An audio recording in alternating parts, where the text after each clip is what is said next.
Hey, what's up guys? My name is BrainBean. Thanks for joining me for another mouse comparison video. Today we're going to be taking a look at the Corsair M65 Pro and the Razer Deathadder Elite. Now the purpose of this video isn't to tell you which one is the absolute best, but to instead give you all of the information so that you can make a more informed decision as to which mouse is best for you. Because choice in mice is incredibly subjective, and while one mouse might be perfect for somebody, it might feel terrible in the hands of somebody else. So keeping that in mind, let's go ahead and take a look at how these two mice compare. Let's first start by taking a look at the construction of each mouse. The Deathadder Elite is made primarily out of plastic, giving it a more lightweight feel, coming in at a weight of just 0.23 pounds, while the M65 Pro has an aircraft-grade aluminum frame that makes this mouse feel more solid with a slightly heavier weight of 0.3 pounds. There's no disputing the premium feel of the aluminum construction the M65 brings to the table, and both of these mice are of a right-handed design. The M65 has a glossy texture and is available in both white and black, while the Deathadder Elite has a matte finish and only comes in black. The M65 Pro comes with a weight tuning system which allows you to further customize the heaviness and balance of the mouse. Unfortunately, the Deathadder Elite doesn't add this feature to its tried and true design, although I'm not really sure it needs it, to be honest. The Deathadder has always been a nice, balanced, lightweight mouse. The Deathadder Elite certainly has the better sensor, but the M65 Pro is no slouch either. The M65 Pro uses a PMW 3360 optical sensor with a DPI range of 100 to 12,000 DPI. The Deathadder Elite uses the more advanced PMW 3389, which boasts a max DPI of 16,000 and a resolution accuracy of 99.4%. While the M65 Pro will undoubtedly give you very good performance, and I doubt most users will take advantage of either of these mice max DPI capabilities, the Deathadder Elite's dead accurate sensor makes it come out ahead in this category. The Deathadder Elite has two large Teflon feet, one that runs the length of the front of the mouse and one on the back, while the M65 Pro has 5 that seem to line the edges of the mouse. I find that the Deathadder does slide a bit smoother than the M65 does. It could be the lighter weight of the mouse or that there's less surface area to cause friction on the pads. During normal playing conditions though, there really isn't a significant difference. For the switches, the M65 Pro uses Omron switches that are rated to last up to 20 million clicks, while the Deathadder Elite also uses switches that were co-developed with Omron, but deliver a slightly more tactile experience and have a lifespan of 50 million clicks. The switches on the Deathadder also feel like they have a slightly heavier actuation force than that of the M65 Pro. While a longer lifespan isn't a bad thing, I don't think anyone will really notice much of a difference between the two switches unless you're actively comparing them side by side. For the purpose of this comparison, the switches for me don't really do much to sway me from one way or the other.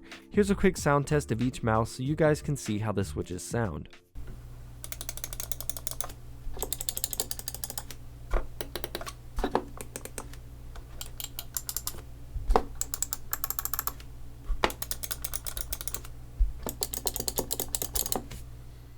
In terms of shape, the Deathadder Elite is larger than the M65 Pro and has a more ergonomic design. Users with larger hands will find the Deathadder's shape much more comfortable than that of those with smaller hands, especially when using a palm grip. While the M65 is shorter, users will have no problem using this mouse with a claw or fingertip grip, regardless of hand size. The M65 Pro is an 8-button mouse, while the Deathadder Elite has 7 buttons. Both mice have your standard mouse 1 and 2, 4 and 5, and a clickable scroll wheel or mouse 3. Both mice also have on-the-fly DPI adjustment located behind the scroll wheel. However, I do find these buttons easier to get to quickly on the M65 Pro because they're a lot closer to the front of the mouse than that of the Deathadder Elite. This could be a plus, especially considering both mice allow you to reconfigure these buttons to do other functions in-game in their respective softwares. The M65 Pro has an additional button located centrally on the thumb grip. This button toggles the sniper mode, meaning it scales the DPI down, allowing the user to perform more precise movements such as sniping for as long as the button is held down. The sniper button is placed perfectly and my thumb naturally rests on it, making it effortless to activate. Because of this, however, I find that mouse 4 and 5 on the M65 Pro are not as comfortable to use compared to the Deathadder Elite, which has nice large buttons compared to the small ones on the M65 Pro. This is something to consider if you're someone like myself who uses their mouse 4 and 5 buttons a lot. The scroll wheels on both mice have very similar feeling bumps in their scroll, but the grip on the Elite has a more spiky texture while the M65 uses a grooved one. Like I said in my comparison of the Deathadder Elite versus the Chroma, I really feel like the new texture on the Deathadder Elite gives you a much better sense of control over the scroll wheel. Both of these mice come with full 16.8 million color RGB, which is controlled by their respective softwares. The M65 has 3 lighting zones, which is located in the scroll wheel, the DPI indicator, and the Corsair logo located in the palm rest. I also really like how there is a nice underglow effect under the palm rest. The Deathadder Elite has just 2 lighting zones, one located on the scroll wheel and on the Razer logo located on the palm rest. The Deathadder Elite has a longer cable at 7 feet, while the M65 Pro has a cable that comes in at 6 feet long. Both cables are braided, but the cable on the M65 is stiffer than that on the Deathadder Elite. It seems like an insignificant detail, but having a more relaxed cable is a plus because you can move the mouse freely without the cable adding resistance and potentially affecting your aim. Overall, both mice are really solid performers. I think the M65 Pro is more geared towards use with FPS games, while the Deathadder Elite is a more solid performer in all genres of video games.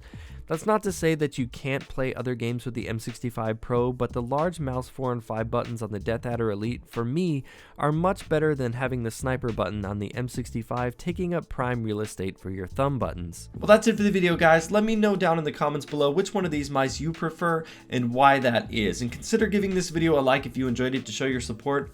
And be sure to click that subscribe button if you're new here and you like what I do, because I have a lot more videos coming your way in the near future.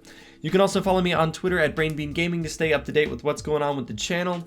And as always, thank you so much for watching, and I'll see you guys next time.